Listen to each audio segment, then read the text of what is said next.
Welcome, brave souls. Today we bring you the story of a man who recounts a strange incident in his youth. It is based on the short story, The Fatal Initiation. Stay tuned for my review after the story, and for the sake of all things unholy, please like and subscribe. I am a real person, and I like feeling loved, damn it.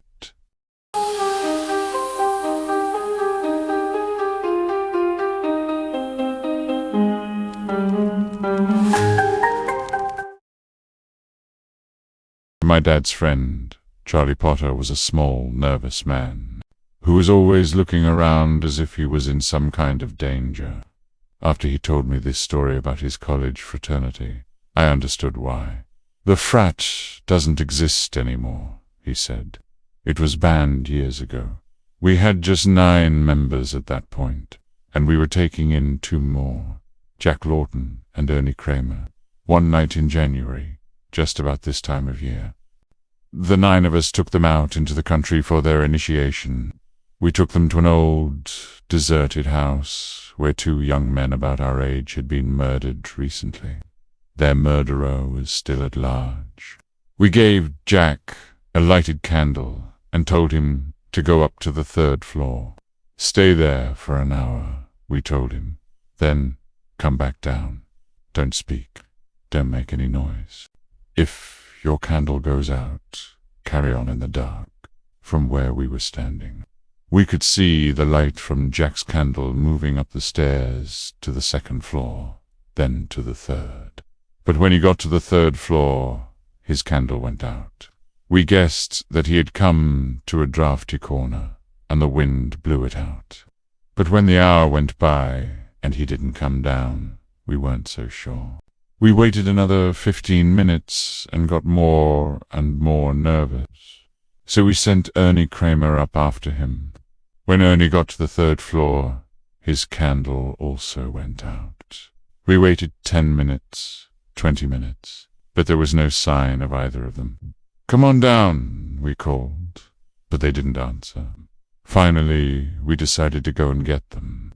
Armed with flashlights, we started up the stairs.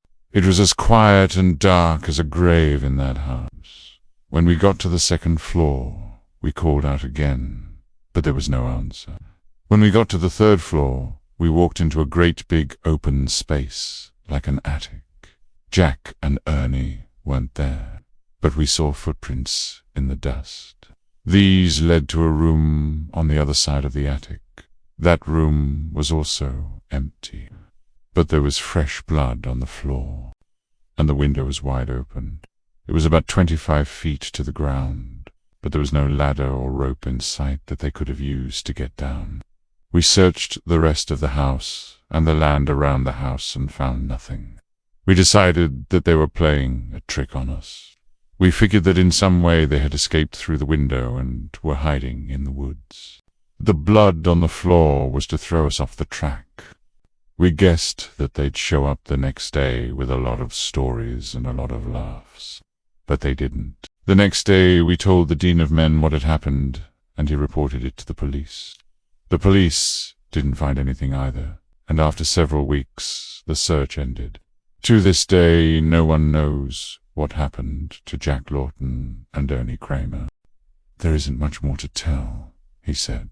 "We weren't arrested, but the college disbanded the fraternity and suspended the 9 of us from school for a year.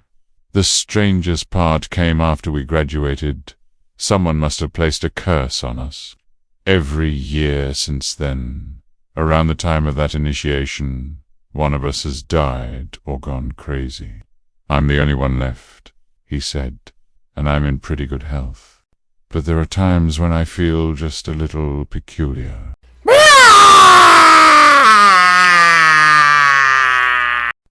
And now for my thoughts on the story.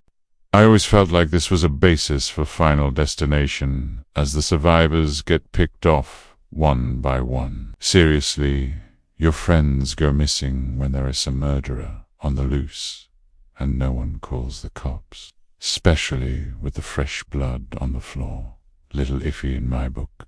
This was one of my favorite scary stories to tell in the dark tropes, the jump scare finish. If you want your own copy of these stories, please see the link in the description below. We may get a commission for any purchase. Yo, make. And finally, this was from the second book, More Scary Stories to Tell in the Dark. So, that's our tale for the day. But let me know your favorite story from these series, and if you have any suggestions or something that you want to see, let me know in the comments. Until next time, you brave souls, stay curious.